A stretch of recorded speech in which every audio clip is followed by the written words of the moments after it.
आइए बेटा new chapter शुरू करते हैं। चैप्टर सेकंड क्लास 11th के लिए चैप्टर 7th एटॉमिक स्ट्रक्चर। ठीक है ना, ये बहुत ही बेसिक चैप्टर है। इस चैप्टर पर हमारी केमिस्ट्री का काफ़ी हद तक पोर्शन डिपेंड करता है, क्योंकि atom is the basic fundamental unit of any substance. ठीक है ना, एटम फंडामेंटल यूनिट है किसी भी सब्सटेंस की, किसी भी मैटर की। इसलिए बहुत ही बेसिक चैप्टर है बेटा। पिछली 9th क्लास में भी हम लोगों ने पढ़ रखा होगा इसको। फिलहाल यहाँ पर हम इसको डिटेल में पढ़ेंगे। ठीक है ना, तो आइए देखते हैं। सबसे पहले एटम है क्या। ठीक है बेटा, एटम क्या है। एक साइंटिस्ट थे महर्षि कणाद। क्या नाम था इनका? महर्षि कणाद। प्रपोज दैट, आपने बताया कि matter is made up of very small particle. Matter बहुत छोटे छोटे पार्टिकल से, बहुत छोटे छोटे कणों से मिलकर बना होता है, जिसे इन्होंने कहा, चूंकि ये इंडियन थे, इन्होंने क्या नाम दिया? परमाणु। से इन्होंने परमाणु कहा। परमाणु एक एक्चुअल में हिंदी वर्ड है, इसका मतलब होता है एटम। ठीक है बेटा, तो atom is the matter is made up of small particle, और इन स्मॉल पार्टिकल्स को हम एटम कहते हैं, ऐसा कहा महर्षि कणादी साहब ने। ठीक है, फिर सबसे फेमस डेफिनेशन जॉन डाल्टन साहब ने दी। Atom is the smallest indivisible particles. आपने कहा डाल्टन एटॉमिक थ्योरी आपके द्वारा दी गई थी, जिसे हम पिछले चैप्टर में बेटा पढ़ भी चुके हैं, तो हम यहाँ पर पूरी एटॉमिक थ्योरी को एक्सप्लेन नहीं करेंगे। सम बेसिक कॉन्सेप्ट में मैंने आपको वीडियो के थ्रू ये थ्योरी पहले ही समझाई है, डाल्टन एटॉमिक थ्योरी। तो हम फिलहाल यहाँ डेफिनेशन जान लेते हैं। Atom is the smallest indivisible particles of the matter, that particles in the chemical reaction, that participate in the chemical reaction. मतलब ये कह रहे हैं कि एटम किसी भी सब्सटेंस का छोटे से छोटा कण है जो इनडिविजिबल है, जिसे फर्दर हम डिवाइड नहीं कर सकते हैं, है ना। कहने का मतलब किसी भी पदार्थ का, किसी भी सब्सटेंस का वो छोटे से छोटा पार्टिकल जिसको पुनः डिवाइड ना किया जा सके, फर्दर डिवाइड ना किया जा सके, उसे हम क्या कहते हैं? ऐसे स्मॉलेस्ट पार्टिकल को एटम कहते हैं। ओके, दैट मतलब यह atom, that participate in the chemical reaction, ये केमिकल रिएक्शन में पार्टिसिपेट करता है, and all the properties of that matter are present in that atom। किसी एलिमेंट्स के एक एटम में उस मैटर की सारी प्रॉपर्टी विद्यमान होती हैं, पाई जाती हैं, प्रेजेंट रहती हैं, है ना। कोई मैटर थाउजेंड्स ऑफ एटम से बना हुआ होगा, तो अगर उसका हम एक एटम निकाल कर उसकी स्टडी कर लेते हैं, तो उसकी जो भी प्रॉपर्टी होंगी वो पूरे उस मैटर की प्रॉपर्टी को एक्सप्लेन कर रही होंगी, क्योंकि वो हमेशा सेम होती है। बट तो ये तो कहा किसने? डाल्टन साहब ने। डाल्टन एटॉमिक थ्योरी को देख लीजिएगा, उसकी डिमेरिट्स, मेरिट्स वगैरह वगैरह सब कुछ मैंने आपको कहाँ पर बताई हैं, सारी कुछ आपको सब बेसिक कॉन्सेप्ट में बताई हैं। ठीक है, तो लेकिन कुछ समय के बाद, but last of the 18th century, and 18th century के बिल्कुल लास्ट में, लास्ट का जो दशक रहा होगा, उसमें कुछ एक्सपेरिमेंट हुए। सम एक्सपेरिमेंट्स प्रूव दैट, जिन्होंने ये प्रूव किया, atom further divided in following fundamental particle. Atom को हम फर्दर डिवाइड कर सकते हैं कुछ फंडामेंटल पार्टिकल्स में। ठीक, ये फंडामेंटल पार्टिकल, ये 3 फंडामेंटल पार्टिकल्स हैं बेटा। First is the electron, second is the proton, and third is the neutron. तो एटम 3 फंडामेंटल पार्टिकल्स से मिलकर बना हुआ है, जिनको मैंने यहां पर एक्सप्लेन किया है। देखिए जरा कौन कौन से 3 फंडामेंटल पार्टिकल्स, इलेक्ट्रॉन, प्रोटॉन और न्यूट्रॉन। इनकी डिस्कवरी किसने की, मैंने यहां लिख दिया J Thomson. This is the discoverer है ये, ठीक है ना। और ये जो लिखा हुआ है बेटा वो मास ऑफ 1 पार्टिकल्स है, और ये जो लिखा हुआ है वो चार्ज है। ये चार्ज जो है वो निगेटिव में होता है और ये चार्ज पॉजिटिव में होता है। डिस्कवरर के नाम याद रखने के लिए हम लोग एक फंडा याद रखें, ईंट पर नाच। क्या याद रखें, ईंट पर नाच। E for electron, T for Thomson, ठीक। पी फॉर प्रोटॉन और आर का मतलब रदरफोर्ड से है, और एन का मतलब न्यूट्रॉन और चा से चैडविक होता है, ठीक है ना। ये एक फंडा है, याद करने का तरीका है जिससे आपको डिस्कवरर के नाम रिमाइंड हो जाए। तो इलेक्ट्रॉन जिसका सिंबल ई, या ई पर एक माइनस लगा दीजिए क्योंकि एक यूनिट निगेटिव चार्ज होता है। प्रोटॉन का सिंबल पी और न्यूट्रॉन का सिंबल एन होता है। इलेक्ट्रॉन का चार्ज 1.602 इंटू 10⁻19, ठीक है ना बेटा, -19 कूलम होता है। याद रखना ये चार्ज लिखे हुए हैं इलेक्ट्रॉन, प्रोटॉन और न्यूट्रॉन्स पर। प्रोटॉन पर वही चार्ज पॉजिटिव में होता है, 1.602 इंटू 10⁻19, ठीक है ना, 10⁻19 कूलम का चार्ज होता है। तो और न्यूट्रॉन न्यूट्रल है, इस पर कोई चार्ज नहीं होता क्योंकि ये इलेक्ट्रिकली न्यूट्रल पार्टिकल है, ये इलेक्ट्रिकली न्यूट्रल होता है, इस पर कोई चार्ज नहीं होता। क्लियर इतनी बात। फिर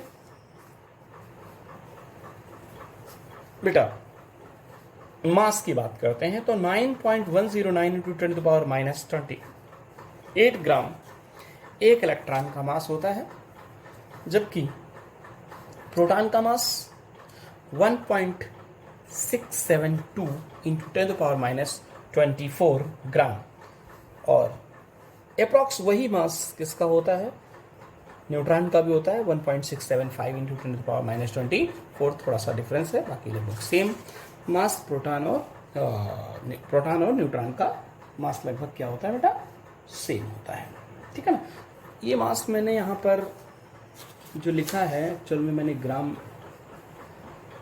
मास जो लिखा है बेटा वो मैंने ग्राम में लिखा हुआ है, ठीक है ना। AMU में मास वेरी कर जाएगा, उस यूनिट को आप चेंज कर लेंगे, बाकी सब कुछ सेम रहेगा।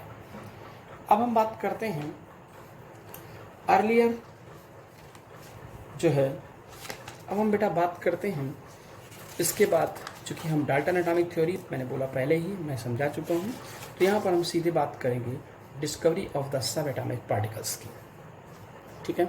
Discovery of the sub atomic particles, आइए देखते हैं।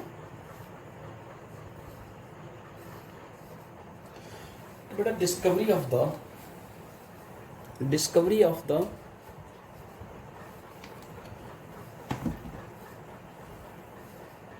सब एटॉमिक पार्टिकल।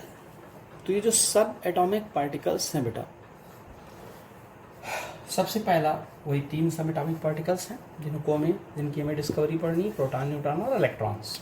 तो हम सबसे पहले cathode rays and discovery of the electron are interconnected to each other, ये दोनों एक ही चीज़ें हैं, ठीक है ना, which is given by the J Thomson, जिसको सबसे पहले जे थॉमसन साहब ने दिया। इसमें क्या किया जे थॉमसन साहब ने बेटा, ये एक कांच की ग्लास की ट्यूब ली, इस ट्यूब को इन्होंने डिस्चार्ज ट्यूब कहा। क्या कहा, डिस्चार्ज ट्यूब। आपने इसमें 2 मेटेलिक इलेक्ट्रोड लगा लिए, किसी भी मेटल के ले सकते हैं आप। 2 मेटेलिक इलेक्ट्रोड लिए, एक इलेक्ट्रोड को कैथोड और दूसरे इलेक्ट्रोड को एनोड बनाया, मतलब जिसको नेगेटिव पोल से जोड़ा वो कैथोड था, जिसको पॉजिटिव पोल से जोड़ा वो एनोड था। इसके अंदर भरी हुई जो गैसें थी इस ट्यूब के अंदर, वैक्यूम पंप की मदद से उन गैसों को निकाला, जिससे यहाँ का प्रेशर 0.001 mmHg हो गया। लो प्रेशर पर यहाँ से हाई वोल्टेज का करंट दिया, हाई वोल्टेज का करंट दिया। जब आपने हाई वोल्टेज का करंट दिया तो यहाँ से कुछ रेज निकल रही थी, जो इस ट्यूब के अंदर ग्लास सरफेस से टकराने के बाद ग्रीनिश लाइट ग्लो प्रोड्यूस कर रही थी। क्या प्रोड्यूस कर रही थी? ग्रीनिश ग्लो प्रोड्यूस कर रही थी। इन रेज को, चूंकि ये कैथोड इलेक्ट्रोड से निकल रही थी, आपने क्या नाम दिया? कैथोड रेज कहा। ये निगेटिवली चार्ज है पार्टिकल्स से बनी होती हैं, इसलिए इन्हें निगेटिव रेज भी कहा जाता है। ठीक है, बात समझ में आई? मैंने क्या कहा? कांच की एक ट्यूब ली, इस ट्यूब को डिस्चार्ज ट्यूब कहा, अंदर लो प्रेशर कर दिया। लो प्रेशर करने के बाद दोनों मेटेलिक इलेक्ट्रोड की मदद से हाई वोल्टेज का करंट दिया। करंट सप्लाई करने पर यहाँ से कुछ रेज निकली जो कैथोड से एनोड की तरफ मूव कर रही थी। ये रेज चूंकि कैथोड से निकल रही थी, इसलिए इन्हें कैथोड रेज कहा गया। इन पर नेगेटिव चार्ज होता है, इसलिए इन्हें नेगेटिव रेज भी कह सकते हैं आप। ठीक है, इतनी बात क्लियर हो गई। अब बात करते हैं कि ये कैथोड रेज हैं क्या, इनकी प्रॉपर्टी की। तो cathode rays always travel in a straight line. एक चीज़ याद रखिए हमेशा कि ये जो कैथोड रेज हैं वो हमेशा स्ट्रेट लाइन में ट्रैवल करती हैं।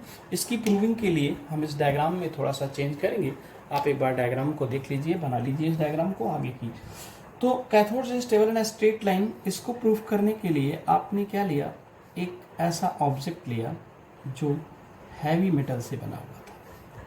इस ऑब्जेक्ट को यहाँ इसके पाथ में, इसके रास्ते में रख दिया, तो आपने देखा कि इसके ठीक पीछे इसकी शैडो बन जाती थी। आपने पाया कि इसके ठीक पीछे इसकी शैडो, इसकी छाया बन जा रही थी। इसका मतलब है कि कैथोड रेज स्ट्रेट लाइन में ट्रैवल करती है। मैंने बहुत साइड में पॉइंट लिखे हुए हैं, आप ये पूरा डिटेल भी लिख सकते हैं, विद डायग्राम कर सकते हैं। दूसरे पॉइंट पे मैंने कहा कि cathode raise have mass and kinetic energy. जो कैथोड रेज होती हैं उनका अपना मास है, उनकी अपनी काइनेटिक एनर्जी है। तो जरा देखिए उसको कैसे इसी डायग्राम में एक्सप्लेन करेंगे। यहाँ पर आपने किसी हल्के मेटल से बना हुआ एक पैडल व्हील लगा दिया रास्ते में, इसके पाथ में क्या लगा दिया? एक पैडल व्हील लगा दिया। तो आपने देखा कि जब कैथोड रेज इस पैडल व्हील से कोलाइड करती हैं तो ये पैडल व्हील रोटेट करने लगता है। अगर कैथोड रेज का मास ना होता, सिर्फ वो रेज होती, सिर्फ वो एक किरणों की तरह से होती, वेव की तरह से होती, तो वो इसे रोटेट नहीं कर सकती थी। तो इसका मतलब था कि इन रेज का अपना कुछ ना कुछ मास था, इनकी अपनी काइनेटिक एनर्जी थी। ठीक है, तीसरे पॉइंट पे मैंने लिखा कि cathode rays deflected in the magnetic और the electric field. Cathode rays जो हैं वो मैग्नेटिक और इलेक्ट्रिक फील्ड में डिफ्लेक्टेड होती हैं। इसको कैसे एक्सप्लेन करेंगे? यहाँ पर आप दो, एक इस तरफ मैग्नेटिक पोल और इस तरफ मान लीजिए हमने पॉजिटिव मैग्नेटिक पोल लगा दिया। तो क्या हुआ कि कैथोड रेज जो ये थी, ये यहाँ रास्ते में मैग्नेटिक पोल होने पर, मैग्नेटिक फील्ड होने पर थोड़ा सा डिफ्लेक्ट हो जा रही थी towards the positive pole, positive pole की ओर। इसका मतलब ये था कि अपोजिट चार्ज पार्टिकल्स में हमेशा अट्रैक्शन होता है, इसलिए ये cathode raise negatively charge particles से बनी होंगी, तभी ये पॉजिटिव इलेक्ट्रोड की और तभी ये पॉजिटिव मैग्नेटिक फील्ड की तरफ, पोल की तरफ टर्न कर जा रही थी, डिफ्लेक्ट हो जा रही थी। तो ये चीज़ होगी cathode rays deflected in the magnetic field, magnetic और the electric field towards the positive pole, positive pole की तरफ मूव करती हैं। फोर्थ पॉइंट में मैंने लिखा है speed depend upon the speed of the cathode rays depend upon the applied charge. जितने वोल्टेज का आप जैसे से चार्ज हाई करते जाएंगे, इसका वोल्टेज हाई करते जाएंगे, इन रेज की वेलोसिटी भी बढ़ती जाएगी। समझ में आई बात? स्पीड भी बढ़ती जाएगी। नेक्स्ट पॉइंट मैंने लिखा they produce the green fluorescence on the wall of the glass tube.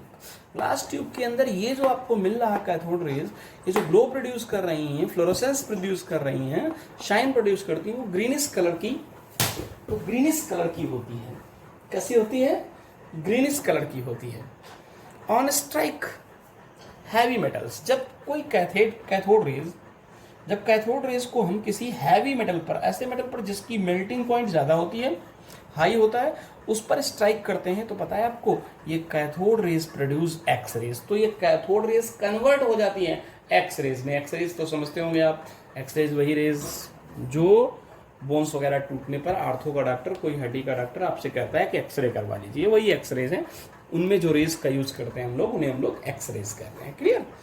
अब बात करते हैं तो ऑन द मेटालिक ऑब्जेक्ट, किसी मेटल हैवी मेटल्स पर कोलाइड करने पर ये एक्सरेज में कन्वर्ट हो जाती हैं। फिर लिखा मैंने cathode rays charge, cathode rays charge carry, cathode rays carry the charge -1.602 into 10⁻⁻19 coulomb. Cathode rays पर इतना चार्ज होता है नेगेटिव में। ये कैसे प्रूव हुआ? इसके लिए आप देखेंगे according to the oil drop experiment of the Millikan's, ये मैंने ब्रैकेट में लिखा हुआ है, according to oil drop experiment of Millikan's. आपने एक आयल ड्रॉप एक्सपेरिमेंट दिया था जहां ये प्रूव हुआ था कि कैथोड रेज पर, जो कैथोड रेज हैं वो छोटे छोटे पार्टिकल्स से मिलकर बनी होती हैं। उन पार्टिकल्स पर जो चार्ज होता है एक पार्टिकल पर, वो कितना होता है 1.6023 इंटू 10⁻⁻19 कूलम का चार्ज होता है। तो mass of the cathode rays particles, mass of the cathode rays particle E/m से कैलकुलेट करते हैं, इक्वल टू m के होता है, चार्ज मास रेशियो बोलते हैं इसको। वैल्यू रखिए 1.6 इंटू 10⁻⁻19 कूलम इलेक्ट्रॉन पर चार्ज होता है। E/m की वैल्यू 1.76 इंटू 10⁻11 होती है। इसको सॉल्व करेंगे, आपको वैल्यू मिल जाएगी 9.108 into 10⁻31 kg। This is the mass of cathode particles. Cathode rays के एक पार्टिकल का ये बेटा मास होता है। इसको ध्यान से देख लीजिए, यहाँ मैंने लिख दिया हुआ है पूरा, ठीक है ना। तो ये लिखा है ना oil drop experiment, according to oil drop experiment of the Millikan's. ठीक है बेटा, ओके। नेक्स्ट वीडियो में हम next discovery of the sub atomic particles की बात करेंगे।